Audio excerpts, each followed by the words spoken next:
జగన్మోహన్ రెడ్డి గారు ఒక అద్భుతమైన నిర్ణయం తీసుకున్నారు. నిన్న చూసాము బైరెడ్డి సిద్ధార్థ రెడ్డి అసలు ఇంక మనకి నిన్న మాట్లాడిన మాటలు కూడా చూసాం. ఈసారి 2.0 జగన్మోహన్ రెడ్డి గారికి వస్తే ఈసారి మాకు ఫ్రీడమ్ ఇవ్వాలి జగన్మోహన్ రెడ్డి గారు. అప్పుడే మేము మన మీద ఎవరైతే మన కార్యకర్తల మీద ఎవరైతే అక్రమ కేసులు పెట్టించారో వాళ్ళంతా మనం కూడా చూస్తాము. మాకు ఫ్రీగా ఇవ్వాలి. మొన్న జగన్మోహన్ రెడ్డి గారు మాకు ఫ్రీడమ్ ఇవ్వలేదు, అందుకే మేము ఏమీ చేయలేకపోయాము. ఈసారి మాకు ఫ్రీడమ్ ఇస్తే మేము చేసి చూపిస్తాము, మా సత్తా ఏమిటో, మేమేంటో, మా కార్యకర్తల బలం ఏంటో అని కూడా నిన్న బైరెడ్డి సిద్ధార్థ రెడ్డి స్ట్రాంగ్గా కూటమి ప్రభుత్వానికి వార్నింగ్ ఇచ్చిన కొద్దిసేపట్లోనే జగన్మోహన్ రెడ్డి గారు బైరెడ్డి సిద్ధార్థ రెడ్డికి గుడ్ న్యూస్ చెప్పారు. మంచి నిర్ణయం తీసుకున్నారని చెప్పాలి. చాలా రోజుల నుంచి ఫైర్ బ్రాండ్స్ తెలుసు మనకి. చాలామంది మన పార్టీలో పేరు నాని కానీ, కొడాలి నాని కానీ, రోజా గారు కానీ, బైరెడ్డి సిద్ధార్థ వీళ్ళంతా కూడా మంచి వాయిస్ చూపించేవాళ్ళు పార్టీకి. ఇలాంటి వాళ్ళని జగన్మోహన్ రెడ్డి గారు మొన్న కూడా చూసాం. చాలామంది అన్నారు బైరెడ్డి సిద్ధార్థ రెడ్డిని దూరంగా ఉన్నారు పార్టీకి, అది ఏదన్నారు. కొన్ని రోజులు ఓడిపోయిన అందరికీ తెలుసు, చాలామంది దూరంగా ఉన్నారు ఓడిపోయిన బాధలో కావచ్చు, కొన్ని రోజులు ప్రభుత్వానికి టైం ఇవ్వాలనే ఉద్దేశంతో కానీ కొన్ని రోజులు దూరంగా ఉన్నారు. ఇప్పుడు అందరూ యాక్టివ్ అవుతున్నారు.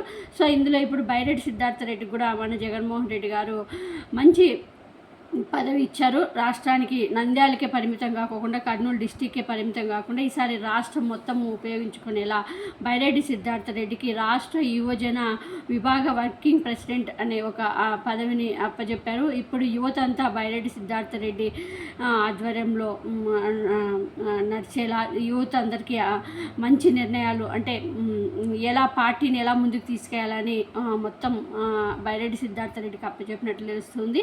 చాలామంది బైరెడ్డి సిద్ధార్థ రెడ్డి అంటే రెండు రాష్ట్రాల్లో తెలంగాణ కానీ ఏపీలో కానీ చాలామంది ఇష్టపడే వాళ్ళు ఉన్నారు. సో ఇప్పుడు ఈ పదవిని మొన్నసారి కూడా అన్ని చోట్ల తిరిగి సాధ్యమైనంత వరకు తిరిగి ప్రచారం చేశాడు రాష్ట్రం అంతా కూడా. కానీ మన దురదృష్టం ఏంటో కానీ మనం ఓడిపోయాము. ఈసారి జగన్మోహన్ రెడ్డి గారు పక్కా ప్లాన్తో వెళ్తున్నారు. ఈసారి పాత వాళ్ళందరినీ కూడా తీసేసి కొత్త వాళ్ళని కూడా నియమిస్తున్నారు, చూస్తున్నాము. ప్రక్షాళన అయితే జరుగుతుంది పార్టీలో.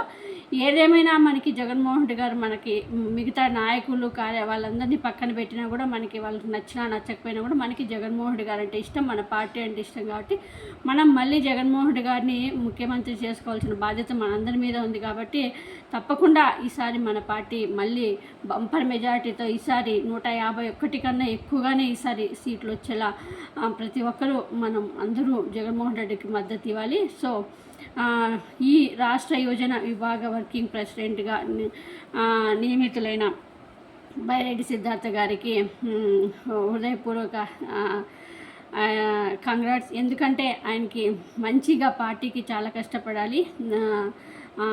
అతను కంగ్రాట్స్ చెప్తున్నాం. బాగా కష్టపడి పార్టీకి యువజన విభాగాన్ని కూడా ముందుకు తీసుకెళ్లాలని కూడా కోరుతూ వన్స్ అగైన్ బైరెడ్డి సిద్ధార్థ రెడ్డికి కంగ్రాట్స్ చెప్తూ జగన్మోహన్ రెడ్డి గారు కూడా ఇది ఒక మంచి నిర్ణయం తీసుకున్నారనే చెప్పాలి. ఇంకా చాలామంది యాక్టివ్గా ఉండేవాళ్ళు ఉన్నారు. వాళ్ళందరూ కూడా ఇంకా ఇప్పుడు పార్టీకి ఇంకా టైం అయిపోయింది కూటమి ప్రభుత్వానికి. కాబట్టి ఇప్పుడు ఇంకా ప్రతి ఒక్కరు కూడా రోడ్డు ఎక్కి ప్రజల కోసం పోరాడాల్సిన సమయం ఆసన్నమైంది. కాబట్టి ఇప్పుడు ప్రతి ఒక్కరు కూడా వాయిస్ చూపించాలి, జగన్మోహన్ రెడ్డి గారికి అండగా ఉండాలని మనం అందరం కోరుకుందాం.